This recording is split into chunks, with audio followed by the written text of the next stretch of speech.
ఇవాళ దాదాపుగా పాలేరులో ఒక సభ, ఖమ్మంలో ఒక సభ, కొత్తగూడెంలో ఇంకో సభ. ఆ కొత్తగూడెం నుంచి వాస్తవానికి ఇంకొక హాఫ్ అన్ అవర్ ముందే రావాల్సిందే. నేను ఆడ బీసీ సంఘాల సమావేశం అని పెట్టిరు. వాళ్ళు మీరు రాకపోతే మీ సంగతి చెప్తాం సార్ అంటే భయపడిపోవాల్సిన పరిస్థితి వచ్చింది. అది అందుకే యాక్చువల్గా నేను సార్ కార్లు ఎక్కాల్సిందే, మీరు వస్తున్న పారు సార్ అని చెప్పి ఈ కారు ఎక్కేసి వచ్చిన. ఏదేమైనప్పటికీ కూడా ఎక్కడికి పోయినా ఒకటే మాట, మళ్ళా పోయినసారి జరిగిన పొరపాటు మళ్ళీ జరగదు, పోయినసారి జరిగినట్టు జరగదు. ఈసారి మేమంతా నీకు అండగా ఉన్నాం. ఇవాళ కాంగ్రెస్ పార్టీ నీకు అండగా ఉన్నది.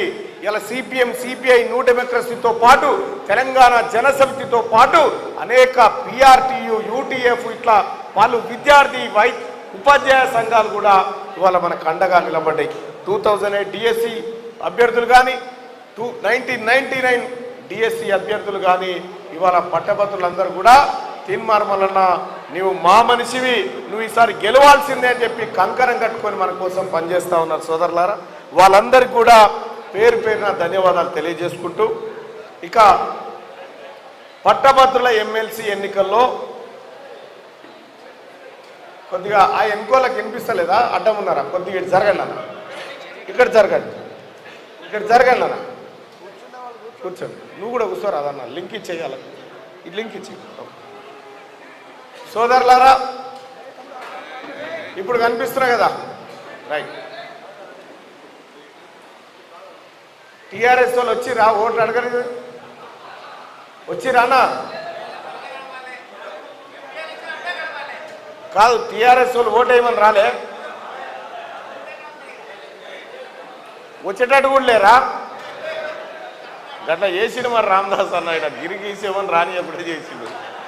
టీఆర్ఎస్ పార్టీ నాయకులు పట్టభద్రుల ఎమ్మెల్సీ ఓటుకు వస్తే అడగాల్సింది ఒకటే, ఈ ఉప ఎన్నిక ఎందుకు వచ్చింది?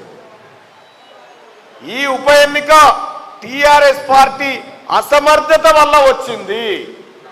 పట్టభద్రులకు న్యాయం చేయాల్సినటువంటి పల్లా రాజేశ్వర్ రెడ్డి కాడి నడిమిట్ల ఎత్తేసిపోతే వచ్చింది ఈ ఉప ఎన్నిక. మరి శాత కాదని వెళ్ళిపోయినోలే కదా, మా వల్ల కాదని వెళ్ళిపోయినోలే కదా, మళ్ళా ఏ ముఖం పెట్టుకొని వచ్చి వైరా పట్టభద్రులను ఓటు అడుగుతారు? వీళ్ళు ఏమన్నా నైతిక హక్కు ఉందా వీళ్ళకు? టీఆర్ఎస్ పార్టీకి పట్టభద్రుల ఓటు అడిగే హక్కు ఉందా? లేదు. కేటీ రామారావు అనేటోడు దిగిండు నిన్న మొన్న గట్టెంకాల, దిగేమంటాడు, పల్లరాజేశ్వర రెడ్డి మంచి మనిషి అని పెట్టాం కానీ ఆయనతో అయితలేదు, శాతం అయితే లేదు, ఇవి అమెరికాకి వెళ్ళి పట్టుకొచ్చినాం పోరాన్ని అని చూపిస్తా ఉన్నాం. ఈ టీఆర్ఎస్ పార్టీలో ఒక నాయకుడు దొరకలే, ఉద్యమకారులు దొరకలే, ఆ పార్టీ నమ్ముకున్న ఏ ఒక్కరు కూడా దొరకలే. అక్కడెక్కడికో బయట పార్టీలకి వెళ్ళి పట్టుకొచ్చి ఇగో ఈయన మా పిల్లగాడు అని చెప్పి చూపిస్తా ఉన్నాం.